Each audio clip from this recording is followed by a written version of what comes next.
Okay, first house, 130K, 3-bedroom, 1,450 square feet.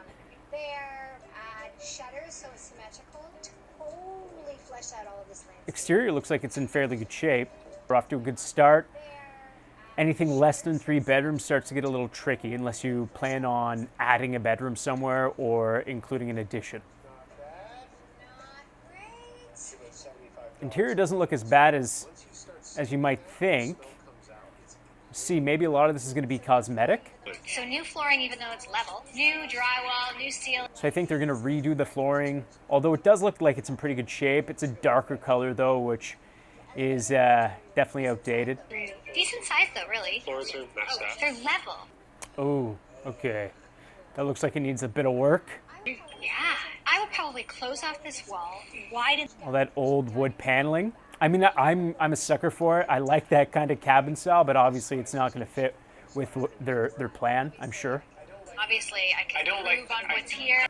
He thinks it's a gut job. She wants to salvage some of it. You are not going to say that this is not bad. What I was going to say is it's not bad. The toilet can stay there, the tub can stay there. It's a good layout. Bathroom's a little tight though. The toilet as close to the vanity as it is isn't great. I think my knees would be hitting it. That is Very actually quirky. amazing. I like. House 2, 219K, 2 bedrooms, 1,018 square feet. Okay. See, they're in Nashville, so I have zero reference for really the value of homes. We can take a look at these and compare them to how we would deal with them in Toronto. A house this size in Toronto, still, the state of the home isn't in that bad of shape. If you could get it for under even 800K at this point, you've got yourself a deal. So let that put things into perspective for you in terms of the value of Toronto real estate versus the real estate in whatever small town Tennessee. Oh, there's a nice shed back there. I like that. It can either be a garage and maybe... No. Keep it. Make it a studio. The shed in the backyard could be a great guest house. Replace the roof, a larger door, add some windows in there. So the one thing that they aren't mentioning is that it's likely not serviced to any capacity, so they're going to have to draw power into there. They're going to have to deal with plumbing. They're probably going to have some sort of septic system. Guest house isn't a bad idea. Here in Toronto, you can do that for sure and have like a little studio, little bunkie. You can't legally rent it out to somebody. Not yet anyways. We're still awaiting zoning for garden suites. So I think soon enough. Obviously you can hear a train very close to this property. That starts to get a little risky. You have to factor that in. It doesn't necessarily just tangibly decrease value, but you have to assume that might limit your buyer pool to some degree. And with that, in turn, you probably won't be able to push the bar as high as you could in a quieter neighborhood. Now, keeping in mind, they've got a pretty good idea of what they can sell this for. They've done their research in the neighborhood, so they understand the ceilings. So that means that all of these homes within, a couple block radius are dealing with the sounds of that train, and so they're not reaching. They have a pretty decent understanding of value with the effects that the train has on the neighborhood.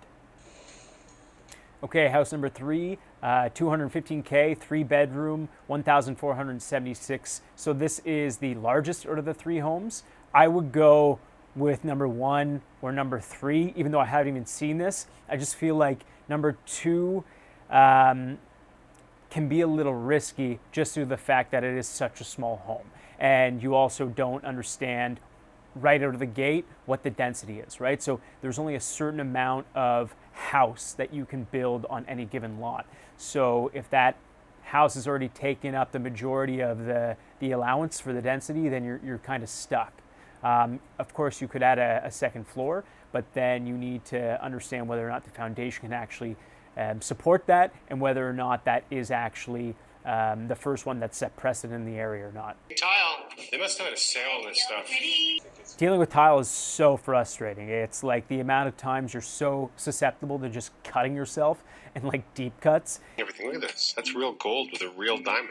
And that's for you. Taking souvenirs from the house, yeah, that's always a good idea. I don't know about their off-camera relationship. I have more questions about that than I do how much profits they're going to make. Okay, so they're going to use the fireplace stack as the center point. This house is definitely dirty, and obviously you notice there's a AC out of the window, so you've got a wall unit there. I did notice there are vents in the basement as well, so I mean they must have some sort of furnace system, but they don't have an AC compressor. Now you could tie in the AC compressor, a more traditional one, with the ductwork, and you're good to go, right? But sometimes those ducts were actually just old school electric heating ducts, and they might not actually be tied in to the home as thoroughly as you might think with a more, upgraded HVAC system. This has its own outside building, which means a whole lot of profit, a whole lot of problems. Let's just stop at profit and you deal with the problems. Okay, here's what we have. The in-law suite house. That's not a house. You can put your mom in there. They're asking $130,000. For that location, it's actually not Bad. No, I was going to say it's bad. No, it's not bad. Really? I was expecting it to be like 110. Really? Yeah. In any event, Okay. if we spent 120 on it, there's about $80K profit if we sell it for $330,000. 80,000. Okay, house one. Let's see exactly how these profits end up adding up. So if they're the current sellers, they're asking for 130K. And these guys are going to put 120K into hard costs, which is the renovations. And then they're going to turn it around and try to sell it for 330K. Her math says that she can get about an 80K profit. Now, we have to take into consideration that she will be able to absorb some of the additional costs when it comes to selling the house because she's a licensed real estate agent, so she is going to be paying herself out on the listing side. If you're somebody who's just trying to do this and you have the help of a real estate agent, you're going to have to pay out twice as much, right? You're going to have to pay out the listing side and the cooperating side. In this case, she's just paying out the cooperating side. And if she double ends it, great. She actually makes even more money. We have to assume that that's probably not going to happen. You never know. But let's factor this in. If we were to do this in Toronto and we find a house for 130K and then we list it for 330K, which would be an incredible scenario really on both sides. Let's assume that that's the case. So we need to factor in a few other costs. What are the utilities going to cost for the duration of their reno project, right? Let's assume it's going to take 6 months. Based off of the work they're planning on doing, it might end up taking 6 months, right?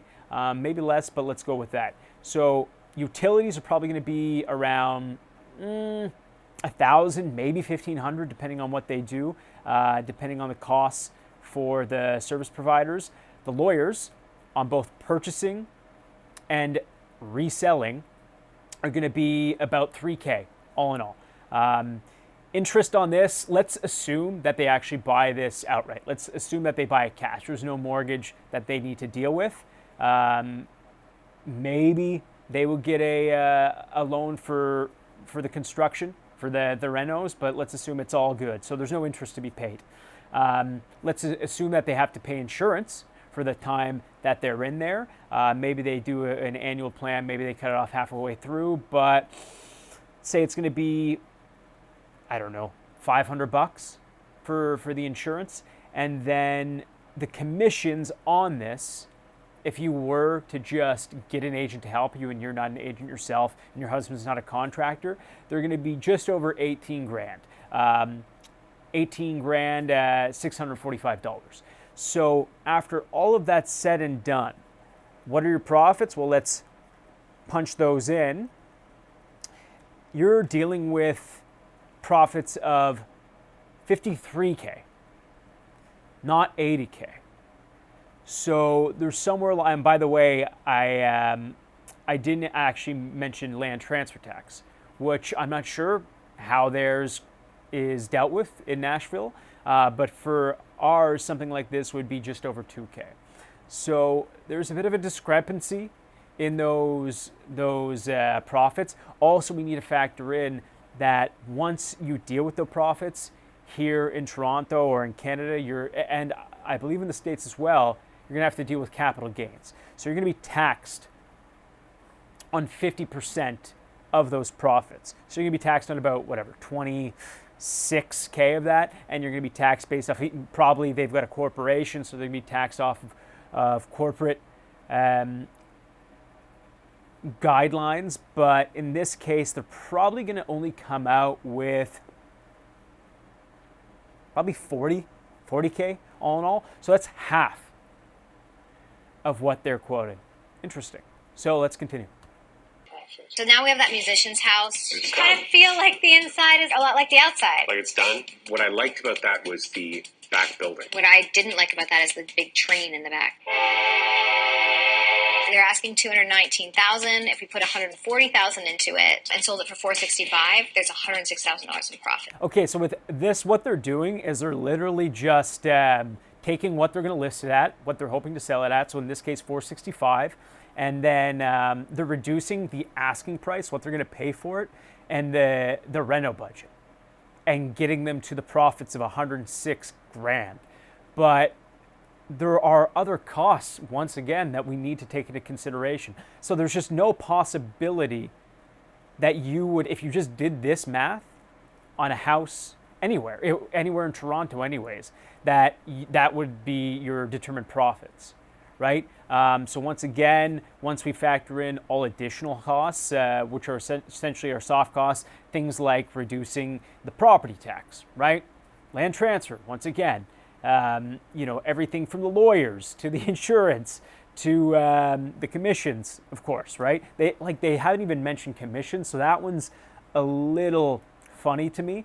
But you're looking at profits of around maybe 75K, which is still good. Like, let's face it, if they do 4 to 6 months worth of work on this one, which I think they're doing far less. I think they've got it down to a science. So I'd be surprised. They're probably in and out of a house like this with like mostly cosmetic fixes within 3.5 months. I would think that that's probably what they're pulling in, right? So that's going to save some of their monthly costs when it comes to utilities, insurance, etc., property tax. 75 is not bad. Still not bad at all. Then we have that gross garage barn thing in the back. It can be the most amazing Mac Daddy There's guest. nothing Mac Daddy about this. They're asking $215,000. If we put $200,000, we could sell that for $525,000, and there's $110,000 in profit in that one. I know. I think in a market like this, I mean, I'm speaking out of turn because I do not know the Nashville market, but it seems like it's, at this point in time, it's kind of slow considering the price points that they're getting these properties at. So there may be more room to negotiate on the purchasing side when you're dealing with a home that's run down, not as desirable, or a gut job, because it does take a lot of work and your buyer pool is going to be smaller. So they could probably take advantage of that. They might even be able to get it for, I would really try to push closer to $2,000, or even like the high, maybe $195 rather than $215 or $219. And then that gives you an additional 15, 20K in profit, right? And that in turn will push them up closer to their 110